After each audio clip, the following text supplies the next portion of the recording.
Before they walked in, her husband gave her 3 rules. Don't mention the house, don't mention the marriage, and whatever you do, don't say your real name. She agreed to all 3. She just didn't know why it mattered so much to him. Before we get into this one, if you're new here, welcome. I tell real stories about loyalty, betrayal, and the moments people never see coming. And this one is exactly that. If you've ever wondered how far someone will go to hide the truth, today's story will stay with you long after it ends. It starts in Maryland with a marriage that looked fine on the outside and one decision that was about to cost the man everything. Let's get into it. Tina Webb had learned over 8 years of marriage that silence was the price of peace.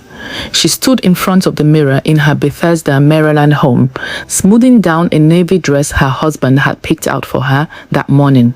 Henry Webb didn't usually pick her clothes, but tonight wasn't a usual night. Wear this one, he had said, tossing it on the bed without looking at her. Nothing bright, nothing that draws attention. Tina hadn't asked why. She already knew. For the last year, she had watched her marriage die in slow motion. Henry came home later every night. He took calls in the garage with the door shut. He stopped reaching for her hand at dinner. And 3 months ago, she'd found the messages, hundreds of them, to a woman named Maria Hicks.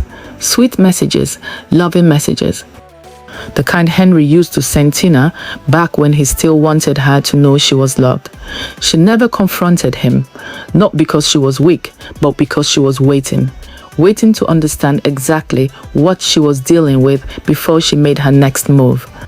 Then, 3 days ago, Henry had walked into the kitchen and dropped the news like it was nothing. Maria's family is hosting a formal introduction dinner Saturday, he said, pouring himself a glass of scotch. Her father wants to meet the people important to her life. You're coming. Tina had put down the knife she was using to cut vegetables. I'm sorry, what? You heard me. Henry, if this is what I think it is, it's not what you think, he snapped, though his eyes wouldn't hold hers. You're coming as a guest, nothing more. You'll sit, you'll smile, you'll leave when I tell you to leave. This is important for my business. Jason Hicks is one of the biggest hotel developers on the East Coast.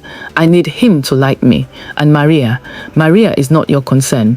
Tina had stared at her husband, a man she once thought she'd grow old with, and felt something cold settle in her chest. Not heartbreak. She was long past heartbreak. What she felt now was closer to clarity. Fine, she said quietly. I'll come. Henry blinked, surprised by how easily she agreed. He expected a fight. He got silence instead, and somehow that unsettled him more. Henry had never asked about her childhood. Not really. He knew she grew up somewhere near Baltimore, that her mother died young, that she'd been raised by an aunt after that. He never asked follow-up questions. He never seemed curious about the woman he'd married, only about the woman she could be useful as. Quiet at dinner parties, agreeable at family functions, invisible whenever invisible suited him. What Henry didn't know, what he had never bothered to ask in 8 years of marriage, was that his wife's maiden name was Mills, Tina Mills, a name that meant nothing to him. But it was a name that had haunted a powerful man in Maryland for almost 20 years. Tina hadn't slept much the night before. She'd lain awake beside a husband who no longer reached for her, replaying every version of what tomorrow could look like. Part of her wanted to refuse the whole thing, to tell Henry she was done playing whatever role he needed her to play. But another part of her, the part that had learned patience the hard way, told her to go, to watch, to understand exactly what kind of man she'd married before she decided what to do about it. The Hicks estate sat on 6 acres outside Annapolis, the kind of property that made new money look old. White columns held up a wraparound porch. String lights hung between oak trees older than the state itself. Cars lined the driveway. Bentleys, a Rolls, a cherry red convertible that clearly belonged to someone's daughter. Tina sat in the passenger seat of Henry's car, hands folded in her lap, watching the house grow larger through the windshield. Remember, Henry said, killing the engine, you're a family friend. That's it. Don't mention the house in Bethesda. Don't mention how long we've been married. If anyone asks, keep it vague. Keep it vague, Tina repeated, about my own marriage. Tina, I said, fine, Henry, I'm here, aren't I? He studied her for a second too long, like he was trying to find the crack in her calm. He didn't find one. That was the problem with Henry. He had spent so long believing his wife was simple, obedient, easy to manage, that he never noticed when she stopped being any of those things. Inside, the house smelled like roasted lamb and expensive candles. A woman in her 50s, dressed in emerald silk, greeted them at the door with the practiced warmth of someone used to hosting powerful people. You must be Henry, she said, taking his hand. Maria has told us so much. Her eyes slid to Tina, polite but curious. And you are? Henry answered before Tina could open her mouth. A close friend of the family. She's here with me tonight. The woman's smile flickered, just barely, the way smiles do when they cover in confusion. Lovely. Please, come in. Tina followed them into a dining room built for exactly this kind of moment. A long mahogany table, gold-rimmed china, a chandelier that threw soft light across 24 well-dressed guests. And there, at the center of it all, sat Maria Hicks. She was young, younger than Tina had expected, with dark hair pinned up and a diamond bracelet that caught the light every time she moved her wrist. She looked at Henry the way Tina used to look at him once, a long time ago, hopeful, certain, blind. Henry! Maria stood, wrapping her arms around him like he belonged to her completely. Then her eyes found Tina. And this is a guest, Henry said quickly. An old friend. Maria's smile was tight, but she let it go. She had been told, apparently, not to ask too many questions about Henry's past. That should have told her everything. It told Tina everything. At the head of the table sat a man Tina hadn't noticed yet, broad-shouldered, grey at the temples, wearing a suit that fit like it had been made for him because it had. Jason Hicks didn't stand to greet anyone. He simply watched, the way men who have survived a hard life learn to watch a room before trusting it. His eyes passed over Henry without much interest. Then they landed on Tina. They stayed there. Something in his face shifted, a flicker, quick and involuntary, like a man catching a scent he hadn't smelled in 20 years. He didn't say anything. Not yet. He simply leaned toward the woman beside him and murmured a question too quiet for Tina to hear. Dinner was served. Conversation moved around the table like water finding its path. Tina sat near the end, introduced to no one, spoken to by almost no one, exactly the way Henry wanted it. Maria talked about wedding venues she toured that week, laughing about a chapel in Georgetown that only allowed 30 guests. Henry nodded along, playing the doting fiancé so well that for a moment Tina almost believed she was watching a stranger. She wondered how many times he'd rehearsed this version of himself in the mirror before bringing it out in public. Nobody at the table asked Tina a single question. Not where she lived, not what she did, not how she knew Henry. She had become furniture for the evening, exactly as instructed. And she sat with her hands folded, watching the woman who thought she was about to marry a free man. But Jason Hicks kept looking at her, and every time he did, his fork slowed a little more in his hand. By the second course, Tina noticed she wasn't imagining it. Jason Hicks was staring at her the way a person stares at a ghost they're not sure is real. Not rude, not aggressive, just fixed, searching, like he was trying to solve a puzzle using only her face. Everything all right, Dad? Maria asked at one point, following his gaze. Jason blinked, coming back to himself. Fine, sweetheart, just thinking about business. But he wasn't thinking about business. He was thinking about a woman named Diane Mills. 22 years ago, Jason Hicks had been a 30-year-old man with nothing, no capital, no credit, no family willing to believe in him. He had a business plan for a small motel renovation and no bank in Maryland would touch him. He was 2 months from giving up entirely when a widow who ran a diner in East Baltimore overheard him arguing with a loan officer on the phone outside her shop. Diane Mills didn't know him. She had no reason to help him. But she invited him inside, fed him a meal he couldn't pay for, and 3 days later handed him an envelope with $10,000 in it, her husband's life insurance money, nearly everything she had. "Pay it back when you can," she told him. "And if you ever forget where you came from, come find me. I'll remind you." He tried to repay her within 2 years. She refused the money outright. "Take care of my daughter someday if I'm not around to see her grow," she said instead. "That's the only payment I want." Jason had agreed, not knowing how serious a promise it was. 18 months later, Diane died of a sudden illness, and her 6-year-old daughter was taken in by an aunt in another state. Jason searched for the girl for years afterward, through lawyers, through old church records, through every contact he had. The trail went cold. He built his empire, never forgetting the debt, keeping a photograph of Diane and her daughter in his desk drawer for 2 decades, waiting for a lead that never came. He never remarried. He rarely spoke about Diane to anyone outside his own family because the debt felt too personal to hand over as small talk at business dinners. His daughter Maria knew the shape of the story. A woman had helped her father once, long ago, but she had never heard the details, never known there was a photograph locked in a drawer in her father's study. Never known her father still thought about a diner on Fulton Street more often than he thought about most of his hotels. Now, sitting at his own dinner table, looking at a woman introduced only as a guest, Jason Hicks felt his hands go still. The eyes were the same shape, the same steady, searching quality Diane used to have. There was a small mark near her collarbone, just visible above the neckline of her dress, a birthmark shaped like a teardrop. He remembered that mark. He remembered Diane about it, saying her daughter had inherited the family stamp. He set his fork down. "Excuse me," he said, his voice low but carrying easily across the table. "I don't believe I caught your name." All conversation slowed. Henry's head turned sharply.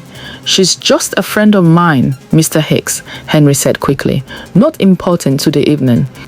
"I wasn't asking you," Jason said, without looking at him. His eyes stayed on Tina. "I was asking her." The room went quiet enough to hear the ice shifting in someone's glass.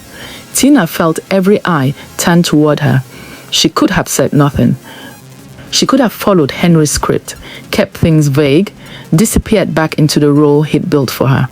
But she was done disappearing. "My name is Tina," she said clearly. "Tina Webb." Jason's jaw tightened.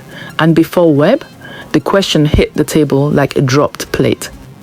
Henry's hand found Tina's wrist under the table, gripping hard. "Tina, we don't need to." She pulled her hand free without looking at him. "Mills," she said. "My name was Tina Mills." Jason Hicks stood up so fast, his chair scraped against the hardwood floor. Every guest at the table turned to look at him. Maria half rose from her seat.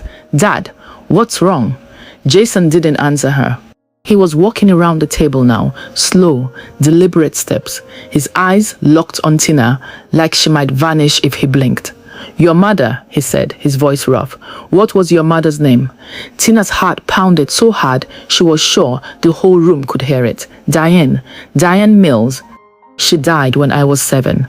Jason stopped a few feet from her chair. His hand came up to cover his mouth for a moment, and when he lowered it, his eyes were wet.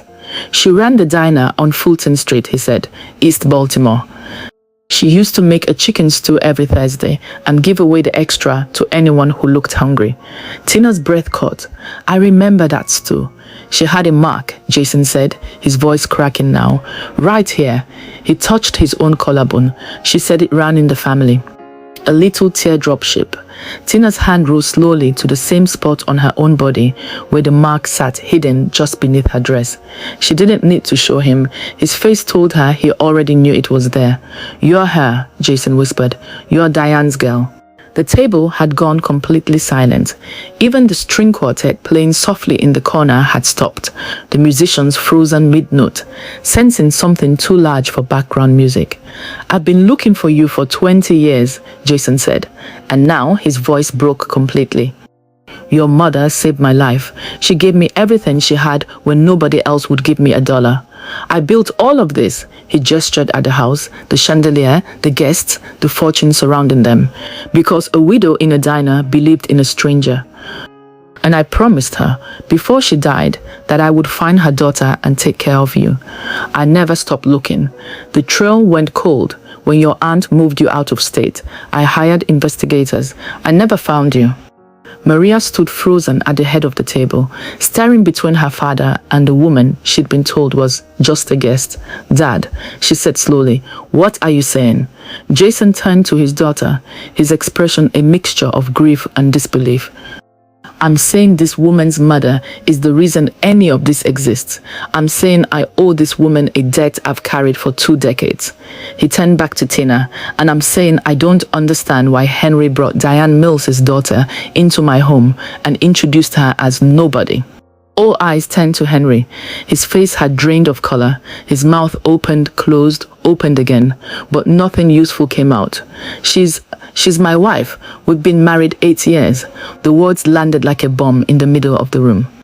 Maria's glass slipped from her fingers and shattered against the floor. "Your wife?" she said, her voice climbing. "You told me you were separated. You told me your divorce was almost finalized. You told me." "Maria, let me explain. You brought your wife into my father's house," Maria said, backing away from him like he'd become something unrecognizable, "and told everyone she was nobody." Jason Hicks turned slowly toward Henry, and the warmth that had briefly filled his face vanished, replaced by something much colder. "Get out of my house," Jason said. His voice wasn't loud. It didn't need to be. Every person at that table understood exactly what kind of man Jason Hicks had become in the 20 years since he was a stranger arguing with a loan officer outside a diner. Men who built empires from nothing didn't raise their voices when they were angry. They didn't have to. "Mr. Hicks, please," Henry stammered, rising from his chair. "This is a misunderstanding. Let me explain." "Explain what?" Jason said. "That you've been lying to my daughter for months. That you brought your own wife to a dinner meant to introduce her replacement and told my family she was nobody." He shook his head slowly. "There's nothing to explain. I understand perfectly." Maria was now, one hand pressed over her mouth, staring at Henry like she was seeing him for the first time. 8 years, she whispered. "You've been married 8 years, and you let me believe." She couldn't finish the sentence. "Maria, I love you," Henry said, reaching for her. She stepped back before his hand could touch her. "Don't." Tina sat very still through all of it, watching the man she had married unravel in front of 24 strangers, and felt nothing close to satisfaction. Only a strange, quiet relief, like setting down something heavy she'd been carrying for years without realizing how much it weighed. Jason turned to her, his voice softening completely, the anger gone as quickly as it had come. "Tina, I am so sorry you were treated this way tonight and for however long this man has treated you like something to hide." "I didn't know," Tina admitted quietly, "about tonight, about any of it, until 3 months ago." "You don't have to explain anything to me," Jason said. "Your mother gave me everything when I had nothing. I intend to keep the promise I made her, whether that man is standing here or not." He glanced at Henry with open contempt. "In fact, I think it's better if he isn't."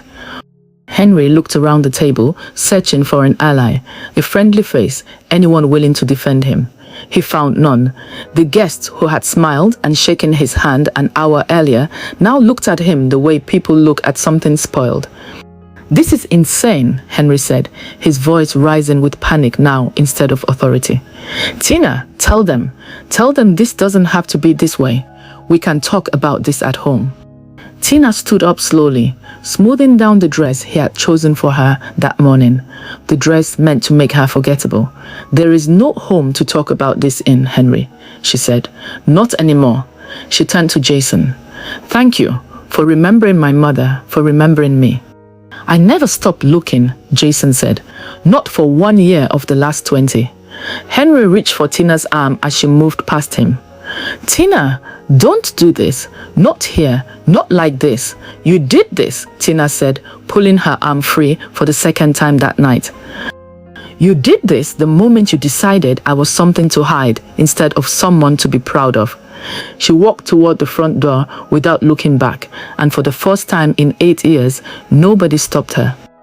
The story of the Hicks family dinner didn't stay inside that house. By Monday morning, half of Maryland's business community had heard some version of it. A man who brought his secret wife to his mistress's family introduction, only to discover his wife was the daughter of the woman who built his mistress's father's entire fortune. Details shifted with each retelling, but the core of it stayed the same, because the core of it was simply true.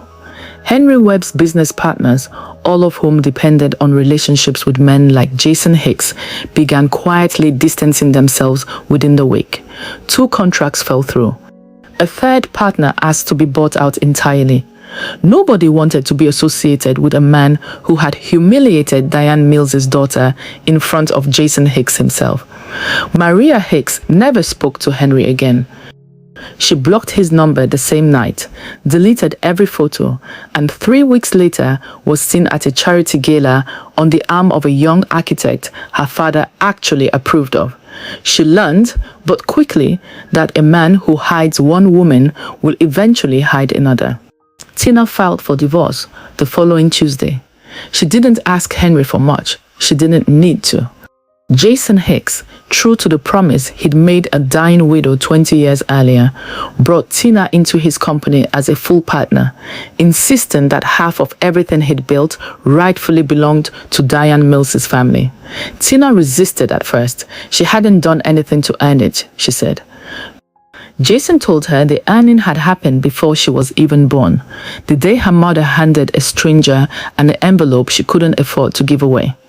"Your mother didn't help me because she expected anything back," Jason told her the week the papers were signed. "She helped me because it was right. I'm only trying to be as good as she was." Within a year, Tina Mills, she took her mother's name back and publicly was running the philanthropic arm of Hicks Development, funding scholarships for the children of small business owners across Baltimore, the exact kind of person her mother had once been. Henry Webb, by contrast, watched his real estate empire shrink to within 18 months. Word travels fast among rich men who all attend the same dinners. Nobody wanted to shake hands with a man who had tried to erase his own wife to impress a room full of strangers, and failed in front of the one man whose respect actually mattered. He tried, for a while, to rebuild what he'd lost. He reached out to old contacts, offered discounted deals, even tried once to reach Jason Hicks directly with an apology he'd clearly rehearsed. Jason didn't return the call. Some debts, once exposed, can be smoothed over with a good enough apology, and Henry slowly learned that the version of himself he'd shown that dinner table was the only version anyone remembered now. Sometimes, late at night, Henry would think back to that dinner, to the moment Jason Hicks stood up so fast his chair scraped the floor, to the silence that followed, to the way Tina had walked out without once looking back. He told himself for a long time that it was bad luck, wrong place, wrong timing, wrong dinner to bring her to. He never let himself believe the truth, that he had simply underestimated the quiet woman he'd spent 8 years trying to make small, never once imagining she had a name bigger than his own the entire time. Tina Mills didn't think about him at all. She was too busy building something worth remembering, the same way her mother once had, one small act of belief at a time.